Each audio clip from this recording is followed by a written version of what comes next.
अगर आप हज 2025 का इरादा रखते हैं तो आपके लिए अहम तरीन इत्तला ये है कि सऊदी हिदायत के मुताबिक 18 अप्रैल हज वीज़ा की इजराई के लिए ख़तई आखिरी तारीख होगी। सफ़र हज आसान और आरामदा बनाने के लिए तशरीफ़ लाएं अल आज़म टूर्स एंड ट्रैवल्स हैदराबाद। देश भर में 32 साल बेहतरीन खिदमात का एजाज अपने नाम करने वाला वो इदारा है जो तनाज़ात से पाक और आज़मीन हज को आसानी फराहम करने पर यकीन रखता है। आपके लिए 4 पैकेजेस दिए गए हैं। अपनी सहूलत के हिसाब से आप अपनी नशिस्त को बुक करवा सकते हैं। वो वक्त कम है, इसीलिए जल्दी करें। हुकूमत हिंद की जानिब से मंजूर शुदा अल आज़म टूर्स एंड ट्रैवल्स, भरोसा, इत्तेमाद और एतबार का दूसरा नाम अल आज़म टूर्स एंड ट्रैवल्स नाम ही काफ़ी है।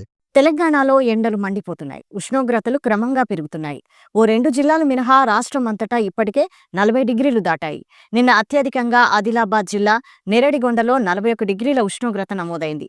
జగిత్యాల జిల్లా గోదూరు, గద్వాలలోని మల్దకల్, మంచిర్యాలలోని జానకాపూర్, నల్గొండలోని దామరచెర్ల, నిజామాబాద్లోని దర్పల్లిలో 40.9 డిగ్రీల చొప్పున టెంపరేచర్లు నమోదయ్యాయి. మరో 4 జిల్లాల్లో 40.8, 3 జిల్లాల్లో 40.7 డిగ్రీల చొప్పున టెంపరేచర్లు రికార్డయ్యాయి. ఒక్క హైదరాబాద్, మేడ్చల్, మల్కాజ్గిరి జిల్లాలు మినహా అన్ని జిల్లాల్లోనూ 40 డిగ్రీల ఉష్ణోగ్రత నమోదైంది. హైదరాబాద్లో 39.7 డిగ్రీలు రికార్డయింది. మరో 2-3 రోజులు ఇదే పరిస్థితి ఉంటుందని వాతావరణ శాఖ హెచ్చరించింది. 25 జిల్లాలకు ఆరెంజ్ అలర్ట్ జారీ చేసింది. ఇవాళ ఆయా జిల్లాల్లో 41 నుంచి 44 డిగ్రీల మధ్య ఉష్ణోగ్రతలు నమోదయ్యే అవకాశం ఉందని తెలిపింది. ఆ తర్వాత 2 రోజులకు ఉష్ణోగ్రతలు కొంచెం తగ్గుముఖం పట్టొచ్చని చెప్పింది.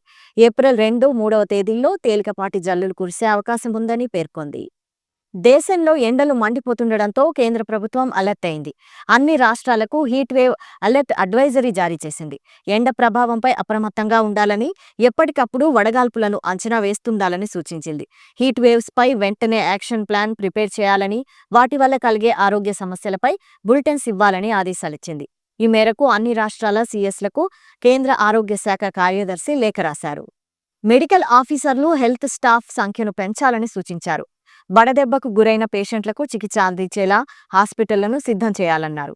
అందుకు అనుగుణంగా వసతులు కల్పించాలని ఆదేశించారు. యాక్టివ్ ఎమర్జెన్సీ కూలింగ్ పరికరాలను ఆసుపత్రుల్లో ఏర్పాటు చేయాలన్నారు. ఎండాకాలంలో అగ్ని ప్రమాదాలు సంభవించే ప్రమాదం ఎక్కువగా ఉంటుందని ఆసుపత్రుల్లో తగిన చర్యలు తీసుకోవాలని సూచించారు.